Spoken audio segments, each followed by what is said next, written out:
stay-at-home dad, watching Disney movies he never had. His daughter digs through all the VHS, crushing the classics in a princess dress. Informed like Scuttle, Kurt's got your ticket, making it real like Jiminy Cricket. Most are off the Captain Hook, but if the Tweedledum, he'll be taking more shots than Bambi's mom. Leave him raised like Simba, or cracked like the Beast dishes. He'll show you a whole new world, you won't need 3 wishes. Stay-at-home Disney dad.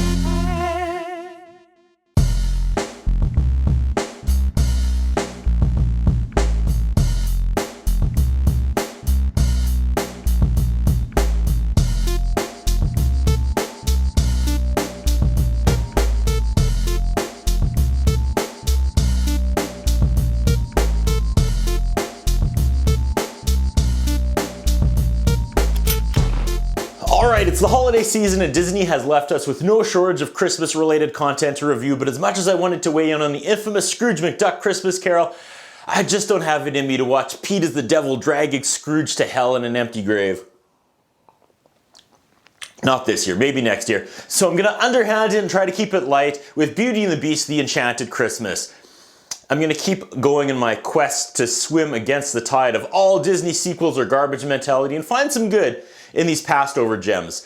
The non-alcoholic eggnog is poured, Santa hat is on, let's do this. Opening visuals are amazing, castle exterior, carolers, snow, lanterns, animation seems to be a higher quality than most sequels. They definitely invested more money into this than they usually do. This is already winning. We see all the cursed castle objects as humans. They are excited for Christmas. Now I'm excited for Christmas. Holy cow, Lumiere is Jacques from Cinderella too. Like they just recycled the actual character animation sheets. Here we go. Someone wants to tell a story. It's a Disney sequel story time, which means we're gonna have a flashback. And possibly show some segments that I assumed were cut out of the original movie. Don't judge. They probably have millions of dollars of hard work and effort just lying there on the floor, so they might as well do something with it. You know, imagine making 6 Big Macs and then you only sell 2. There's 4 perfectly good Macs left over, right? You might as well serve them to someone. Shut up, that was a flawless anthology.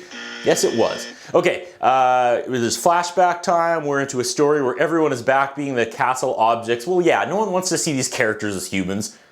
Like, I barely want to see Cogsworth at all. In the flashback, Belle is excited it's Christmas Eve and everyone gets all weird about it. Belle is ice skating with the Beast while the objects look on. So this is like Beauty and the Beast 1.5. Because this is apparently a side story that took place during the time she was living as his prisoner. And like all prisoners and captors, they go ice skating. Okay, there's a little Piccolo character who's a bumbler, and here we go. The antagonist is an organ, like a piano, like a large church pipe organ. An organ, people. Let's take another run at that. In the original masterpiece, Beauty and the Beast, the antagonist is a complex narcissistic prince who is cursed for mistreating those below him, and after having his beauty taken away, he has to learn to balance his anger and horrible appearance while developing a likable side of his personality he didn't know he had in an effort to break the spell before a withering rose signaled the last possible chance to return to his former human form. In this one, we have an organ. And a piccolo. Anyway, Belle and Beast skate and frolic in the snow. Beast makes a snow angel, and then Beast says, "It's not an angel, it's the shadow of a monster." Okay. Like all ugly people, Beast hates Christmas. Fact. Just kidding. Not really, but hey, there's still time to change, alright? You know? Pains me to say this, and I struggle with this thought, but I used to love Belle. I used to think she was progressive when it came to Disney princesses, like she was the exception, but Belle hasn't aged well. Like in the 90s, they made Belle the smart girl that wasn't wooed by the egocentric town hunk, and that was awesome, but after seeing Frozen and Moana, Belle seems like I'm bored with her. Like imagine the Beast taking Moana prisoner, right? Moana would break off a chair leg, and that chair leg would probably actually be a half human, half furniture thing that would have screamed in agony as Moana broke its limb off, but that's not the point. The point is, Moana would have broken off a chair leg, held it like a club, and stepped up to the Beast and been like, "Alright, you gonna take me prisoner? Well, I'm gonna spend every second of every day finding a way to escape. So if the alternative is to fight me, take a run at me right now and let's see what happens, you beast." Right? Like we've seen what a real strong kick-ass Disney woman acts like now, and Belle just feels bland. So she sings a song and kind of references The Little Mermaid and Aladdin, and I like that. Belle wants a Christmas. Cogsworth says no. Then all the other objects, he says no wine glasses because the glasses were whining. Oh boy, here we go. Okay, they dig out Angelique, the former castle decorator that was turned into an angel that goes on top of the Christmas tree. So wait a second.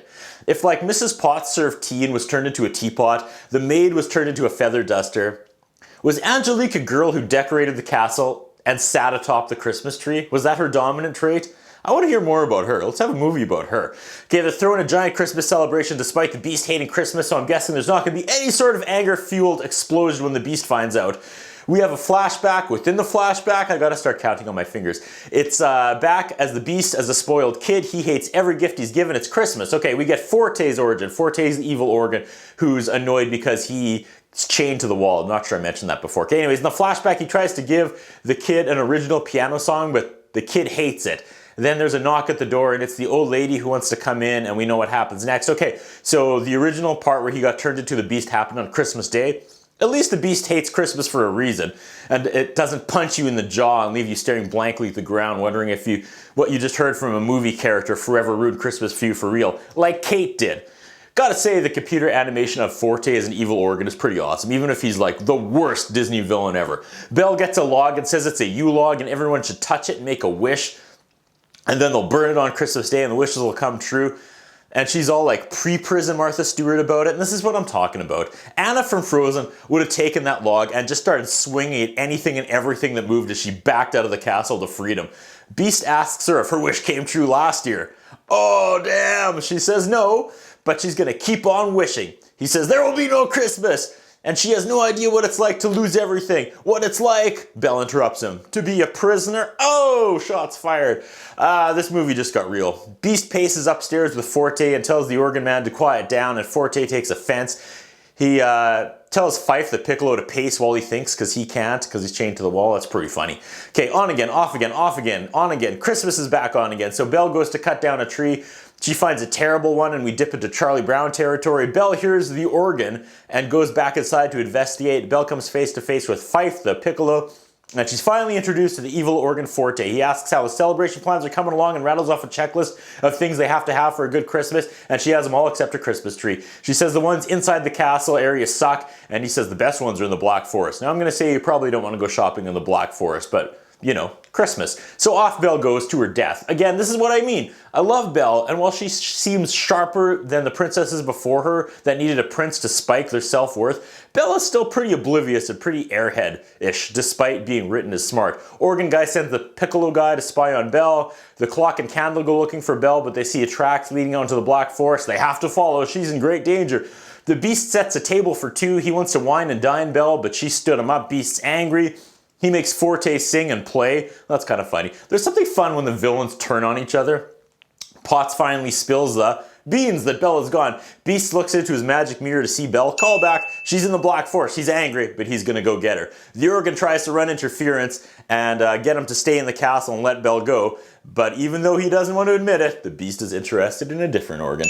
He runs downstairs and trashes the Christmas setup, cause anger. Belle is in the Black Forest and it's terrifying. Snow, darkness, yellow-eyed wolves, but to Figaro's credit, they did find the perfect Christmas tree. To catch up, Lumiere rides Cogsworth like a sled. That's kind of fun. Chip and Belle and a hammer that's also alive cut down the tree. Could you imagine if the spell was broken at the exact second Belle swung the axe headfirst into the tree trunk? Like, I'm just saying. She calls her horse Philippe, and I can't remember if that's the same horse from the original Beauty and the Beast movie. If it is, callback. Good on them. Fife shows up just then. The ice below them breaks, and Chip and Belle are underwater in ice water. Like, she's dead. There's PSAs everywhere about the dangers of this. Belle gets Chip back up to the surface, but the rope from the tree gets tangled around Belle's leg and she's sucked back in. You know, for having zero body fat, Belle is doing okay in the Arctic winter water. Bam! Beast shows up and has to save the silly woman, right? Let's not forget what's going on here. He dives and saves her. Did he save her? Is she dead? Fife feels responsible. Well, yeah, fade to black. What happened? Fade up. Oh, and it's Dungeon Town for Belle. She's wrapped in a blanket. She's alive. She claims she was only trying to make Beast happy. He says she disobeyed her and now she's gonna be in the dungeon forever. Oh, this is like the most abusive relationship ever seen in a Disney movie. Okay, now Chip and Angelique come into the dungeon. They kind of passively, aggressively berate Belle as well, but Angelique transitions into song. Back in the organ room, the organ man tells Beast to just give up hope and smash the damn rose already, but he finds a book Belle made for him for Christmas, and it's a story about the Beast, and it's kind of a sweet scene. It's well done. There's slow dissolves and pans between the pictures and the handwritten words, and it's read aloud in Belle's voice, who says the best gift of all is hope.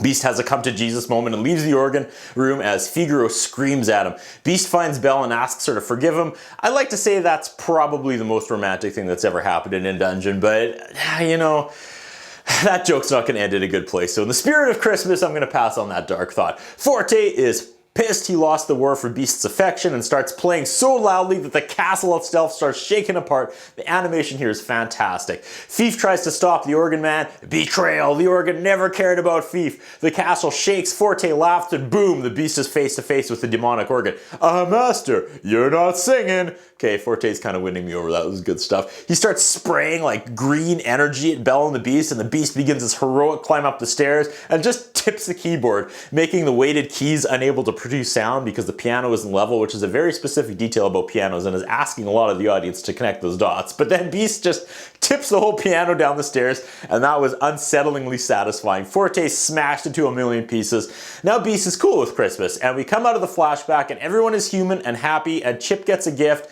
and man, they use an orchestral version of the song Small One from an old Disney Christmas cartoon, which was on the Christmas compilation VHS with Scrooge's Christmas Carol that I almost reviewed instead of this one. Coincidence? Or Christmas miracle? Beast gives Belle a gift, we pan up to the stars, and it's Merry Christmas for everyone. Credits. Pee Wee Herman was Fife. Murder, She Wrote was Mrs. Potts again. Haley Joel Osment was Chip, and Tim Curry was someone I missed who it was. Tim Curry. Always cast Tim Curry when you can. Before I leave you, I gotta touch on one dark part of Beauty and the Beast movies that no one talks about. Like, what happens if the spell is suddenly broken and no one's ready for it? Like, I alluded to this earlier when Belle swung a human-turned axe head first into a tree. Like, if someone suddenly loved the Beast when no one was paying attention, like, does Lumiere suddenly turn human and have a head full of hair? Does Mrs. Potts have a belly full of scalding hot water? Does Chip have a hole in his head? Would Forte's human remains be scattered on the stairs? Even in the real story, when everyone turned human, I imagine Forte's body parts would be scattered on the stairs like a bloody slinky from hell, am I right? The questions that keep you awake at night. Okay, questions that keep me awake at night. That's what I think about. What do you think? What we have is a concern about Curtis Anderson. His interviewing style is not the best. His personal appearance is not the best. I was wondering if the man has some kind of a hold over the channel that he's allowed to be employed for so long with the standards of journalism and personal appearance that he has.